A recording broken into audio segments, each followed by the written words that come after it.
హార్వెస్ట్కి వచ్చినాయండి. అవి హార్వెస్ట్ చేసి ఆ డ్రాగన్ ఫ్రూట్ కాయలు వచ్చినాయి కదండి, దానికి బోర్ మిల్ వేస్తాను. పళ్ళు మొక్కలు ఏమున్నాయో పళ్ళు మొక్కలు అన్నిటికీ వేస్తాను బోర్ మిల్లు. పెద్ద సైజు అవుతాయండి కాయలు. మన పళ్ళు పెద్ద సైజులో మారాలంటే కాయల నుండి బోన్ మిల్లు వేసుకోవాలండి కాయలు ఉన్నప్పుడు. అలాగే ఇప్పుడు దొండకాయలు హార్వెస్ట్ చేస్తాను చూడండి.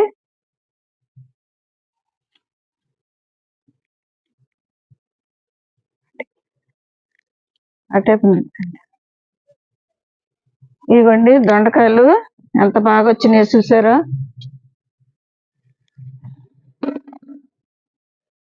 ఇవి ఊరికే ఎర్రగా పండిపోతాయండి. మనం చిన్నప్పుడే కొద్దిగా తెల్లగా ఉన్నప్పుడే కోసుకోవాలి, లేతగా ఉన్నప్పుడే కర్రీకి బాగుంటాయి. పెద్ద సైజు అవి లోన పండిపోతాయండి, మనకి కర్రీకి అంత బాగోవు. ఎప్పుడు